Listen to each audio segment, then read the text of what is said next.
Lions stars ఆధ్వర్యంలో ప్రథమ చికిత్సపై అవగాహన కార్యక్రమంలో బోట్ క్లబ్ ఉద్యానవనంలో లయన్స్ క్లబ్ కాకినాడ స్టార్స్ ఆధ్వర్యంలో ప్రథమ చికిత్సపై డెమో ప్రదర్శన ద్వారా అవగాహన సదస్సు నిర్వహించారు. ఈ సందర్భంగా రెడ్ క్రాస్ సంస్థ ప్రథమ చికిత్సా శిక్షకులు సిహెచ్ చెన్ సత్యనారాయణ మాట్లాడుతూ వైద్యపరమైన అత్యవసర పరిస్థితుల్లో ఉన్న ఏ వ్యక్తికైనా అందించే తక్షణ సహాయాన్ని ప్రథమ చికిత్స అంటామని అన్నారు.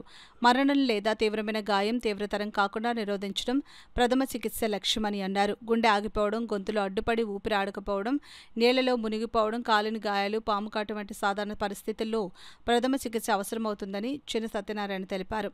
క్లబ్ అధ్యక్షులు ప్రసాద్ నాయుడు మాట్లాడుతూ ప్రతి ఒక్కరూ ప్రాథమిక చికిత్సపై అవగాహన పెంచుకోవడం వల్ల ఎవరైనా ఆపదలో ఉంటే ఆదుకునే అవకాశం ఉంటుందని అన్నారు. ఈ కార్యక్రమంలో వాకర్స్ సంఘ అధ్యక్షులు అడవాల రత్నప్రసాద్, కార్యదర్శి డాక్టర్ దాసరి శ్రీధర్, క్లబ్ సభ్యులు బుద్ధరాజ్ సత్యనారాయణ రాజు, చింతపల్లి సుబ్బారావు, సూర్యనారాయణ, కృష్ణరాజు తదితరులు పాల్గొన్నారు.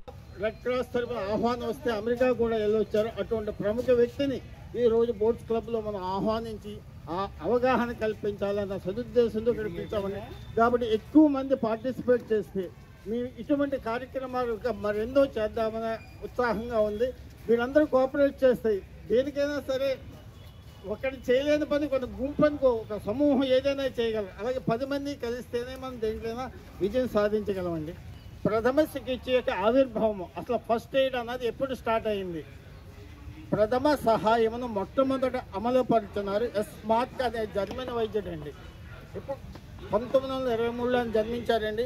1977వ సంవత్సరంలో మనం ఎలా కాపాడుకోవచ్చు, ఇన్ కేస్ మన గృహాల్లో జరిగే చిన్న చిన్న యాక్సిడెంట్స్ అయినప్పుడు కానీ, హార్ట్ అటాక్ వచ్చినప్పుడు కానీ, లేకపోతే సడన్గా అన్కాన్షియస్లోకి వెళ్ళిపోతాం కొన్ని సందర్భాల్లో. అలా అన్కాన్షియస్లోకి వెళ్ళేటప్పుడు తిరిగి వాళ్ళని ఎలా కాన్షియస్లోకి తీసుకురావాలి, సో అలా కాన్షియస్లోకి తీసుకురావడానికి ఏమేమి చేస్తాము.